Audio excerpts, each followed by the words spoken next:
রূপম, রূপম, আমি জানি এটা একটা কঠিন ডিসিশন।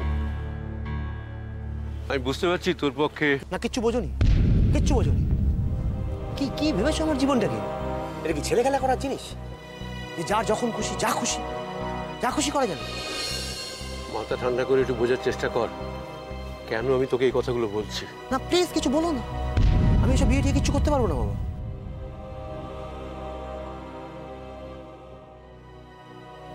এমন তো নয় দাদা যে জোর করে তোকে অন্য কারোর সাথে বিয়ে দেওয়া হচ্ছে। আরে তুই যাকে ভালোবাসিস তার সাথে। সে আমাকে ভালোবাসে না, আরেকজনকে ভালোবাসে। আর এটা জানার পর তাকে বিয়ে করা আমার পক্ষে জাস্ট সম্ভব নয়। শ্রেয়া লগ্নভ্রষ্ট হবে রূপম, তারপরে শুভ্র অসুস্থ, এরকম একটা টেন্স সিচুয়েশনে খারাপ কিছু হয়ে যেতে পারে। শ্রেয়ার বিয়ে না হলে পরিবারটা ভেসে যেতে পারে। আমি ওদের অবস্থাটা জানি রূপম। রূপম, রূপম, আমি তোকে অনুরোধ করছি, না আমি জোর করে তোর উপরে কিছু চাপিয়ে দিচ্ছি না। এটা যদি অন্য কোনো ব্যাপার হতো তাহলে আমি ভাবতামই না। আসলে এটার সঙ্গে আমার নিজের কাছের বন্ধুর জীবন এমনভাবে জড়িয়ে আছে। আর একজন আছে যাকে তুই মন থেকে এখনো সরাতে পারিসনি। শ্রেয়া, যাকে তুই আগের মতো এখনো ভালোবাসিস। তুমি যেটা বলছো তার রেজাল্টটা কি হতে পারে তোমার কোনো ধারণা আছে বাবা? আমার শুধু তোর উপরে বিশ্বাস আছে। আমি জানি ওই মানুষ বলে ছেলেটার থেকে শ্রেয়াকে তুই 1000 গুণ বেশি ভালোবাসিস। এটা আমার ভালোবাসার কথা তো হচ্ছে না বাবা। শ্রেয়াকে না জেনে বিয়ে করলে যে ভুলটা হতো, জেনে বিয়ে করলে সেই এক ভুল হবে। আমাদের প্রত্যেকের জীবন নষ্ট হবে, আমার শ্রেয়া। প্রত্যেকের জীবন যাতে নষ্ট না হয় সেই জন্যই এই কথাগুলো বলার উপর। তুই আমার কথাগুলো একটু ভেবে দেখ, ভেবে বল আমি ঠিক বলছি না ভুল বলছি। এটা ঠিক ভুলের কথা নয় বাবা। যাকে তুই সব কিছু দিয়ে ভালোবাসিস, তার জন্য, তার পরিবারের জন্য এইটুকু করতে পারবি না রূপম?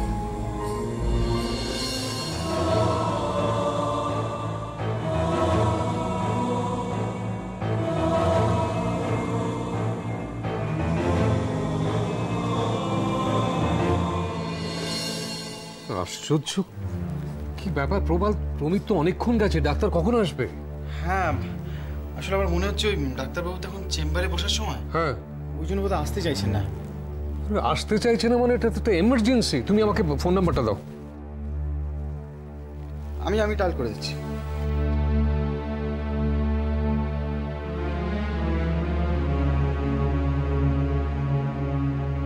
হ্যালো,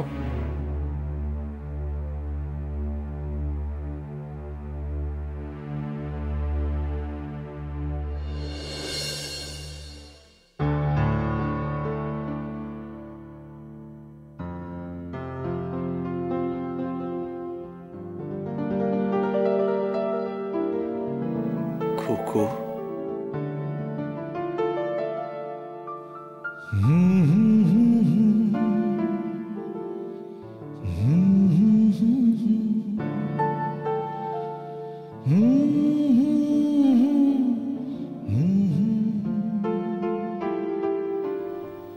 খোকো, তুই কি এভাবে চুপ করেই থাকবি?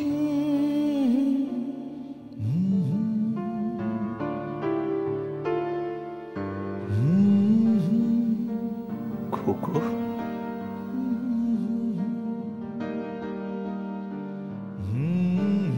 তুই কিছু অন্তত বল। তোর এই নীরবতা আমি সহ্য করতে পারছি না। তোর ভবিষ্যতের কথা ভেবে ভেবে আমার ভেতরটা তোলপাড় হচ্ছে। তারপর তুই এভাবে চুপ করে আছিস। কুকু, আমি তো একটা মানুষ, আমারও তো সহ্য ক্ষমতা আছে। আমার ভবিষ্যৎ মানে শুধুই কি বিয়ে করা বাবা? আমি তোমার কাছে চিরকাল থাকতে পারি না? চিরকাল?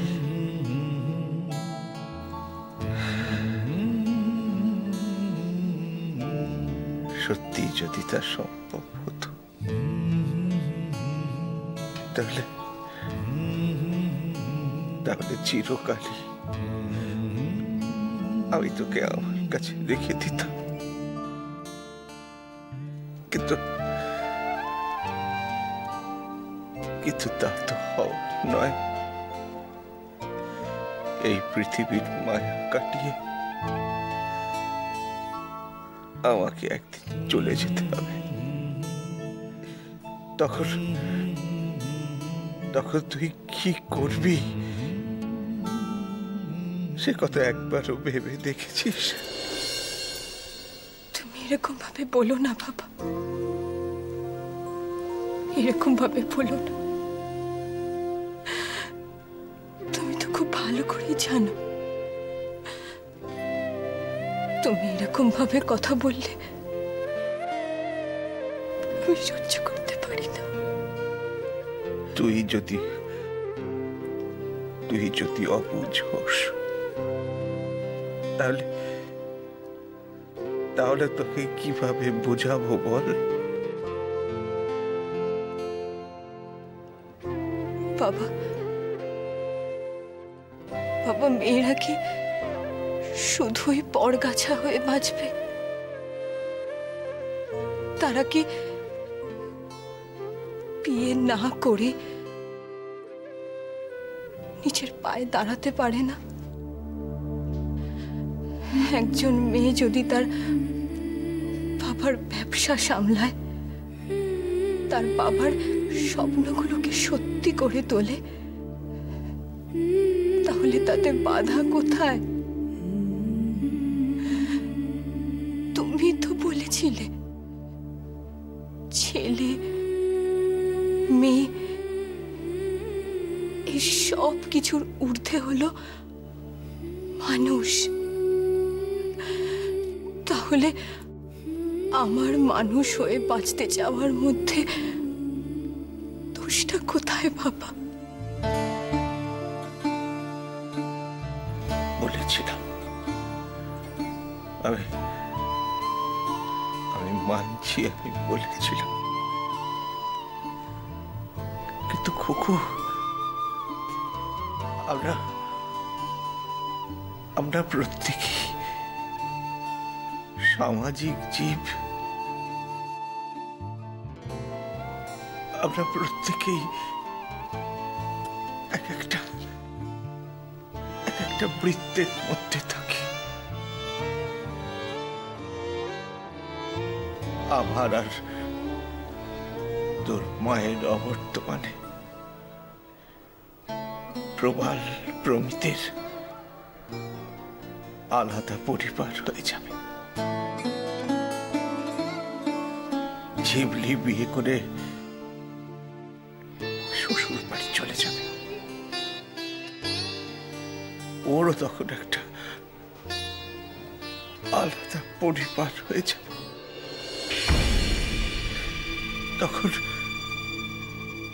তখন তুই কি করবি? কাকে নিয়ে থাকবি?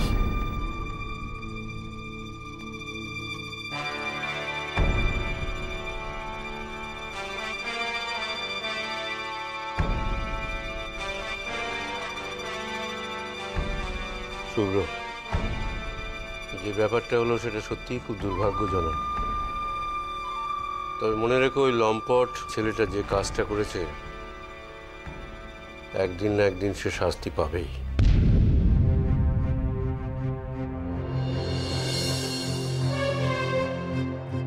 ওই ছেলেটা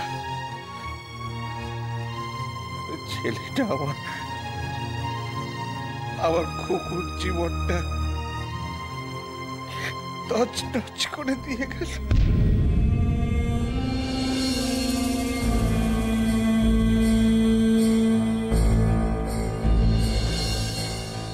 দেখো শুভ্র, এত কিছু ঘটনা ঘটার পরে আমার কিছু বলা উচিত হবে কিনা আমি জানি না। তবে তোমার মতো একজন বন্ধুর এই যন্ত্রণা সহ্য করা আমার পক্ষে অসম্ভব। তাই আমি তোমাকে অনুরোধ করছি রূপম আর শ্রেয়ার ব্যাপারটা একটু পুনর্বিবেচনা করতে।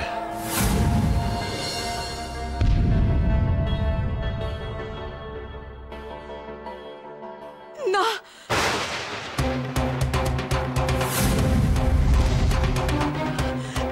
কিছুতেই না।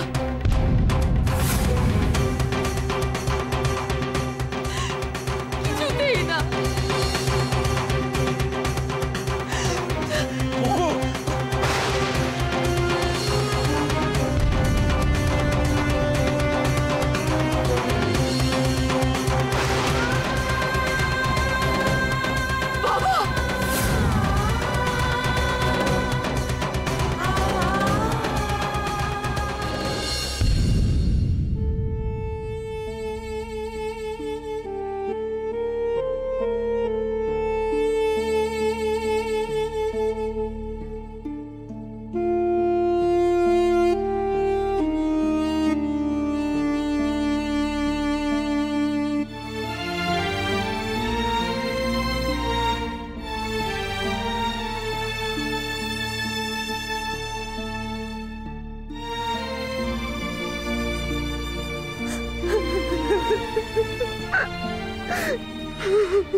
সবটাই হয়েছে ম্যাসিভ শক থেকে।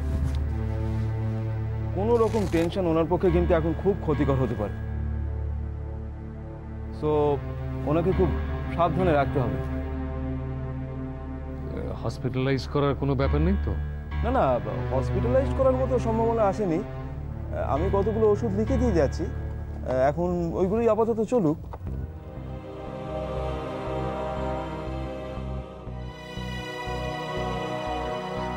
প্রমিত, হ্যাঁ পিশন, আমি প্রেসক্রিপশনটা তোমাকে দিয়ে দিচ্ছি, তুমি ড্রাইভারকে গিয়ে দাও আমার, ওর সঙ্গে গিয়ে ওষুধটা নিয়ে এসো।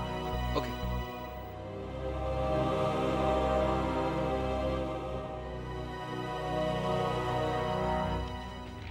ফোনে আপনাকে পাবো তো যদি প্রয়োজন হয়? হ্যাঁ হ্যাঁ নিশ্চয়ই, আজ আমি আছি, দরকার লাগলে আমাকে ফোন করবে। ওকে ওকে ওকে, থ্যাংক ইউ থ্যাংক ইউ। ঠিক আছে, চল। ডাক্তারবাবু চলো, আমি আপনাকে এগিয়ে দিই।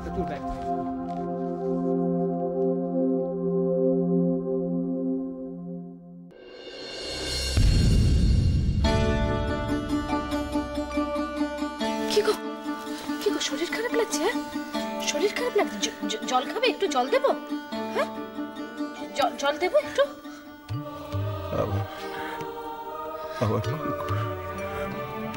আমার কুকুর কি হবে তোমার? চুপ করো, ডাক্তার তোমাকে চুপ করে থাকতে বলেছেন না? চুপ করো। মেয়েটা আমার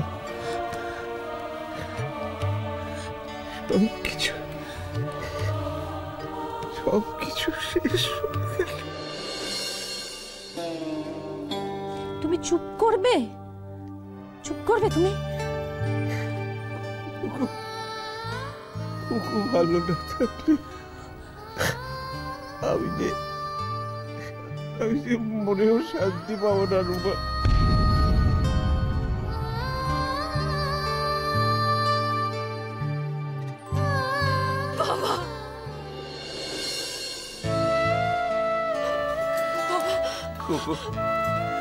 কুকু, তোর বাবা তো স্বপ্ন পূরণ করতে পারলো না। বাবা এরকম বলো না বাবা। আমি বাবা বাবা আপনি আর কথা বলবেন না বাবা, চুপ করুন। দি ভাই তুই প্লিজ যা এখান থেকে, না তো বাবার আবার কিচ্ছু হবে না।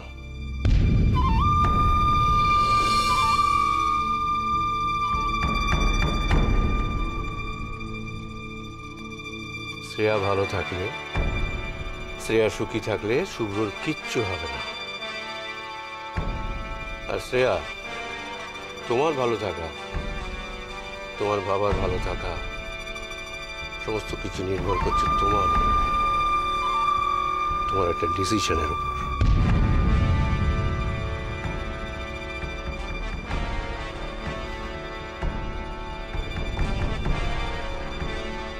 আর আমি জোর দিয়ে বলতে পারি, রূপমের সাথে তুমি খুব খুব ভালো থাকবে।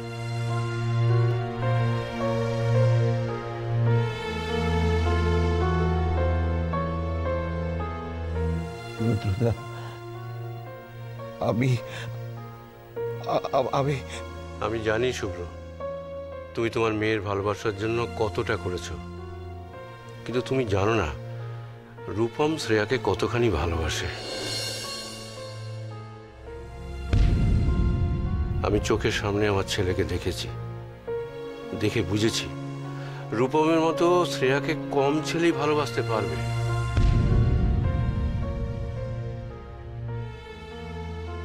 শ্রেয়া অন্য ছেলেকে ভালোবাসে এটা জানার পরেও শ্রেয়ার সুখের জন্য, শ্রেয়ার ভালোর জন্য সে নিজেকে দূরে সরিয়ে রেখেছে। একটাও কথা বলেনি এটা নিয়ে, কিচ্ছু বলেনি।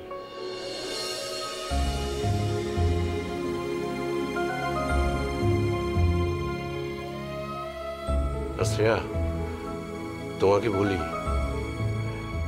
এমন কারোর জন্য তোমার জীবনটাকে নষ্ট করো না যে তোমাকে কোনোদিনই ভালোবাসেনি। দেখো, ভালোবাসা খুব কঠিন একটা জিনিস। আজ ভালোবাসলাম, কাল তাকে বিশ্বাস করলাম না, সন্দেহ হলো। এটা কি ধরনের ভালোবাসা? মানুষ যে কাজটা করেছে সেটা ক্ষমার অযোগ্য। তুমি কি মনে করো ওর মতো একটা ছেলেকে বিয়ে করলে তুমি কি সত্যিই ভালো থাকতে?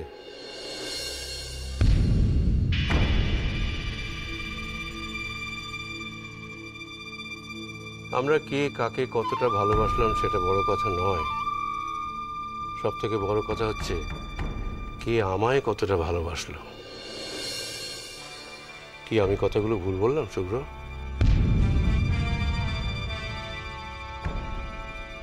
আমি মনে করি ওদের বিয়েটা আমাদের দুই পরিবারের মধ্যে অত্যন্ত আনন্দের হবে।